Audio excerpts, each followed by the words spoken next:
Ambulance নিয়ে ব্রিজটা পার হতেই শুনি অ্যাম্বুলেন্সের পিছন থেকে হাড় ভাঙার মতো কিছু একটা শব্দ। প্রথমবার আমি মনের ভুল ভেবে পাত্তা দিইনি, কিন্তু কিছুক্ষণ পর আবার সেই শব্দ। এবার আয়নায় তাকিয়ে দেখি পিছনে থাকা লাশটির উপর ঝাঁপিয়ে পড়েছে ঘোমটা দেওয়া সেই মহিলাটি, আর সেই সাথে ছিঁড়ে খাচ্ছে পিছনে থাকা কাফনে মোড়ানো লাশটি। এরপর যা হলো তা আপনি নিজেই শুনে নিন। আসসালামু আলাইকুম লিসেনার্স, বরাবরের মতো হাজির হয়েছি ভয়ের ঘন্টার 6তম এপিসোডে। সাথে আছি আমি আরিফ। আজকে যে ঘটনাটি আপনাদের শোনাতে যাচ্ছি তা পাঠিয়েছে আমাদেরই একজন লিসেনার্স। নিশ্চয়ই ভিডিও শুরুতে শুনে বুঝতে পেরেছেন আজকের ঘটনাটি কতটা রহস্যঘেরা হতে যাচ্ছে। ঘটনাটি শুরু করার আগে আপনাদেরকে একটু বলে দিই, আপনি যদি ভৌতিক বাস্তব ঘটনা শুনতে পছন্দ করে থাকেন তাহলে ভয়ের ঘন্টা চ্যানেলটি সাবস্ক্রাইব করে রাখুন, নতুন নতুন ভয়কে আহ্বান করার জন্য। চলুন সরাসরি ঘটনাতে চলে যাই। যেভাবে লেখা আছে আমি সেভাবেই পড়ছি। আমার নাম আব্দুল আজিজ। আমি পেশায় একজন অ্যাম্বুলেন্স চালক। বর্তমানে যশোর সদর হসপিটালে অ্যাম্বুলেন্স চালক হিসাবে দায়িত্বে আছি। আমি প্রায় 20 বছর ধরে এই অ্যাম্বুলেন্স চালাই। আমার বাড়ি এই যশোর শহরেই। এই 20 বছর অ্যাম্বুলেন্স চালানোর বয়সে অনেক কিছু দেখে নিয়েছি নিজের চোখের সামনে, কিন্তু সেগুলো তেমন একটা পাত্তা দিইনি। কিন্তু আজ যে ঘটনাটি আমি আপনাদেরকে বলতে যাচ্ছি তা আমার এক অভিশপ্ত অভিজ্ঞতার কথা। ঘটনাটা আজ থেকে প্রায় 15 বছর আগের। তখন আমি সদ্য অ্যাম্বুলেন্সের জগতে এসেছি। এটি তখনকার কথা। সময়টা ছিল বর্ষাকাল। বর্ষাকালের তেমনই একদিনের কথা। সকাল থেকেই বৃষ্টি হচ্ছিল টিপ টিপ করে। আমি যশোর সদর হসপিটালের স্ট্যান্ডে গাড়ি নিয়ে দাঁড়িয়েছিলাম। সেদিন সারাদিন বৃষ্টি হওয়ার কারণে তেমন কোনো ভাড়া মেলেনি আমার, যার কারণে আমি দুপুরে বাড়িতে চলে আসি। বাড়িতে এসে খাওয়া দাওয়া শেষ করেই একটু ঘুমিয়ে গিয়েছিলাম। সন্ধ্যার একটু আগে আমি ঘুম থেকে উঠে আবারও অ্যাম্বুলেন্স স্ট্যান্ডে যাই, কিন্তু বেশ অনেকক্ষণ ঘোরাঘুরি করেও কোনো ভাড়া পাচ্ছিলাম না। তাই আমি হসপিটালের বাইরে যাই চা খাওয়ার জন্য। এরপর চা খাওয়া শেষে আমি আবারও হসপিটালের ভিতরে যাই। তখন প্রায় রাত 8টা। আমি ইমার্জেন্সি কাউন্টারের সামনে দাঁড়িয়েছিলাম।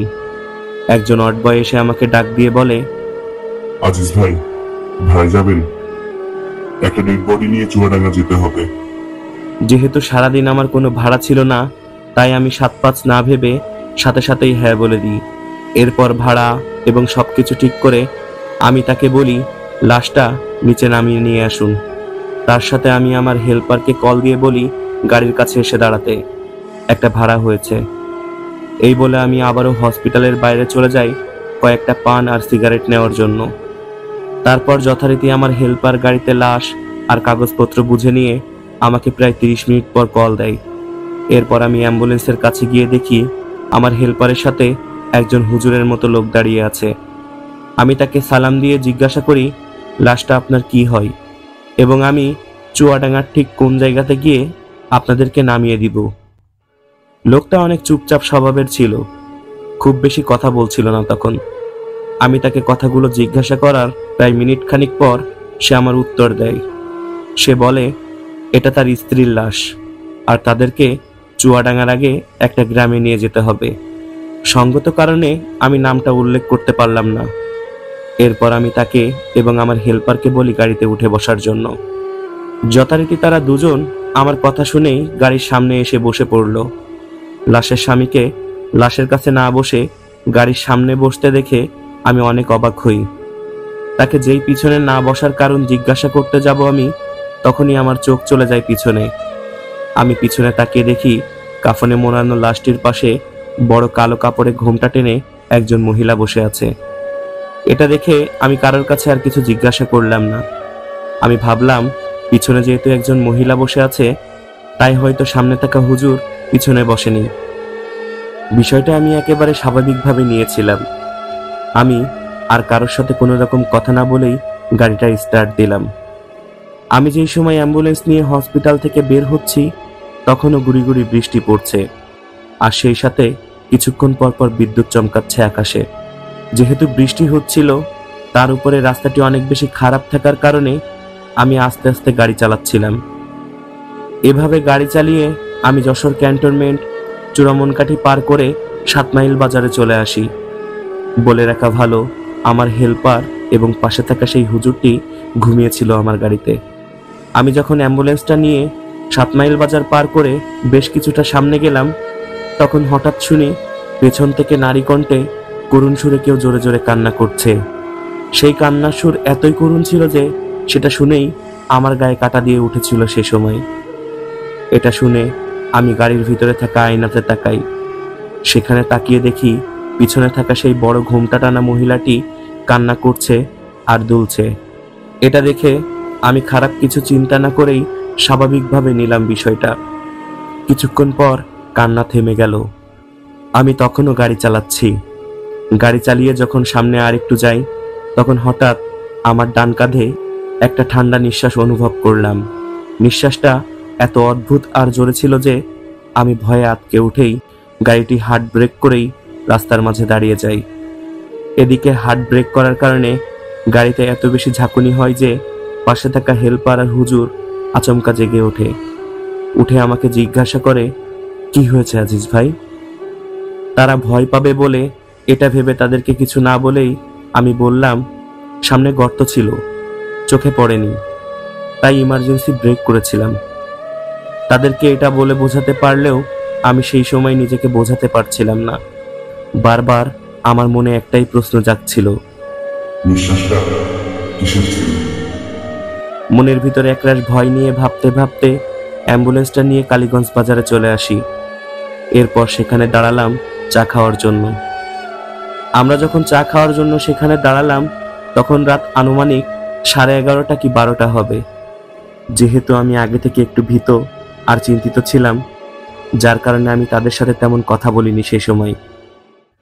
এরপর চা খাওয়া শেষে আমি অ্যাম্বুলেন্সে উঠে তাদেরকে সাথে নিয়ে আবারও রওনা দিলাম। কালীগঞ্জ বাজার পার হয়ে কিছু দূর আসতেই গাড়িটা কেমন যেন ভার হয়ে গেল। আমি অনেকবার চেষ্টা করেও গাড়িটি জোরে চালাতে পারছিলাম না।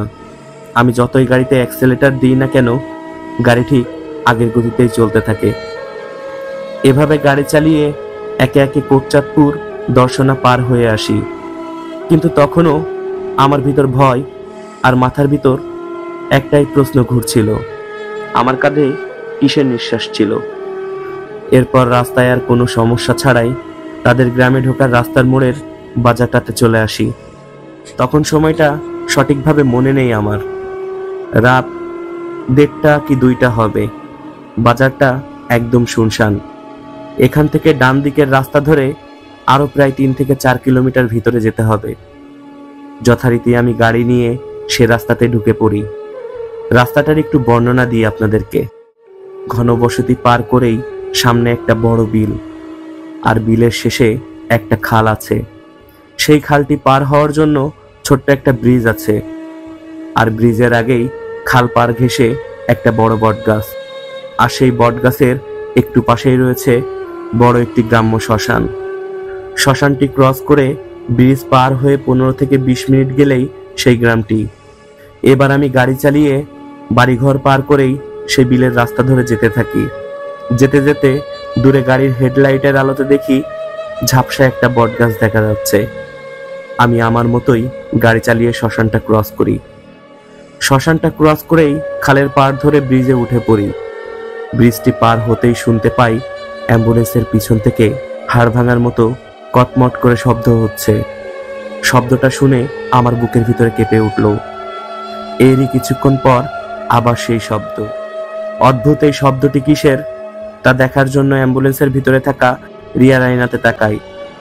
সেদিকে তাকিয়ে দেখি পিছনে থাকা সেই ঘোমটা দেওয়া মহিলাটির কোলের উপরে কাফনে মোড়ানো লাশ, আর সেই লাশটির হাতটি ছিঁড়ে মুখে দিয়ে চিবিয়ে খাচ্ছে সে, যার কারণে হাড় ভাঙার সে শব্দ হচ্ছে। আয়নাতে এটা দেখে আমি আমার চোখের ভুল মনে করে আমি সাথে সাথে আয়না থেকে চোখ নামিয়ে ঘাড় ঘুরে পিছনের দিকে তাকাই। এরপর যা দেখি তা দেখার পর দ্বিতীয়বার ঘাড় ঘুরিয়ে দেখার সাহস হয়নি আমার। আমি দেখি মহিলাটির মুখে লাশ থেকে ছেঁড়া মাংসের টুকরো ঝুলছে। চোখগুলো লাল, আর সেই বিভৎস চেহারাটি আমারই মুখের সামনে। এরপর সে একটা বিচ্ছিরি হাসি দিয়ে আমাকে ফ্যাকাশে কণ্ঠে বলে উঠল, লাশ খাবি? লাশ?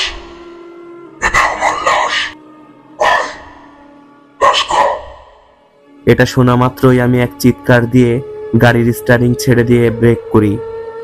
সাথে সাথেই গাড়িটি স্টার্ট বন্ধ হয়ে সেখানে দাঁড়িয়ে পড়ে। আমি সেখানে অনবরত ভয়ে কাঁপতে থাকি। এদিকে আমার চিৎকারের শব্দে আবারও পাশে থাকা হেল্পার এবং হুজুরের ঘুম ভেঙে যায়। এরপর তারা আমার এই অবস্থা দেখে আমাকে জিজ্ঞাসা করে, ভাই কি হয়েছে আপনার, কাঁপছেন কেন?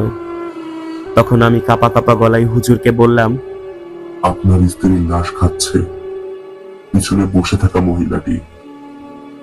এরপর আমার হেল্পার এবং হুজুর চিৎকার দিয়ে উঠে আমাকে একটা ধমক দিয়ে বলল, কোন মহিলা আজিজ ভাই? পিছনে তো কোনো মহিলা নেই, কার কথা বলছেন আপনি?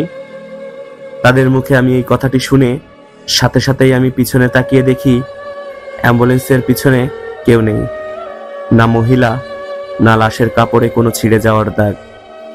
এরপর আমি যখনই কিছু বলতে যাব ঠিক তখনই হুজুর আমাকে চুপ করতে বলে, আর সেই সাথে তিনি সূরা পড়া শুরু করলেন। হুজুরের চোখেও সেই সময় কেমন একটা ভয়ের ছাপ দেখেছিলাম আমি। তিনি আমাকে ইশারা করে বললেন গাড়িটা টান দিতে। আমিও সাথে সাথে তার কথা মতোই গাড়িটা স্টার্ট করে একটা টান দিই, কিন্তু তখনও তিনি কোরআন তেলাওয়াত থামালেন না। এরপর বেশ কিছু দূর গাড়ি চালিয়ে যেতেই তিনি কোরআন তেলাওয়াত থামিয়ে দিয়ে আমাকে বলে, বাড়ির রাস্তা এদিকে। তারপর বাড়ির রাস্তাটি দেখিয়ে দেয়। এরপর আমি সেই লাশটা নিয়ে তাদের বাড়িতে চলে আসি।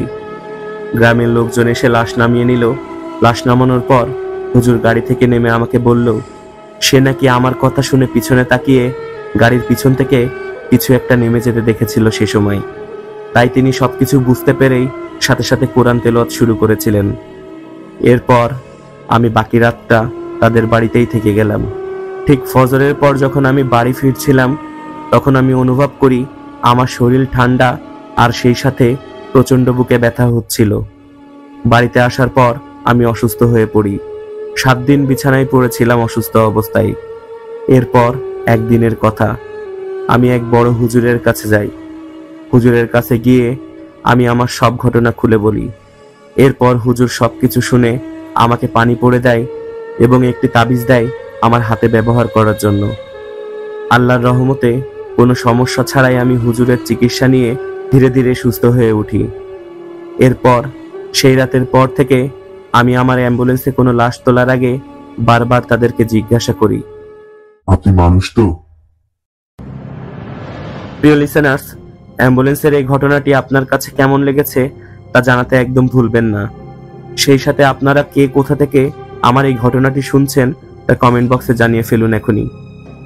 আরেকবার আপনাদেরকে জানিয়ে দিই, আপনি যদি আপনার কাছে থাকা ঘটনা বা আপনার জানা কোনো ঘটনা আমার সাথে শেয়ার করতে চান তাহলে এখনই ইমেল করুন voyerghonta@gmail.com এই ঠিকানায়। আমি আরিফ আজকের মতো বিদায় নিচ্ছি। দেখা হবে পরবর্তী এপিসোডে নতুন কোনো ভয়কে সাথে নিয়ে। সেই পর্যন্ত সবাই ভালো থাকুন, সুস্থ থাকুন আর ভয়ের ঘন্টার সাথেই থাকুন। খোদা হাফেজ।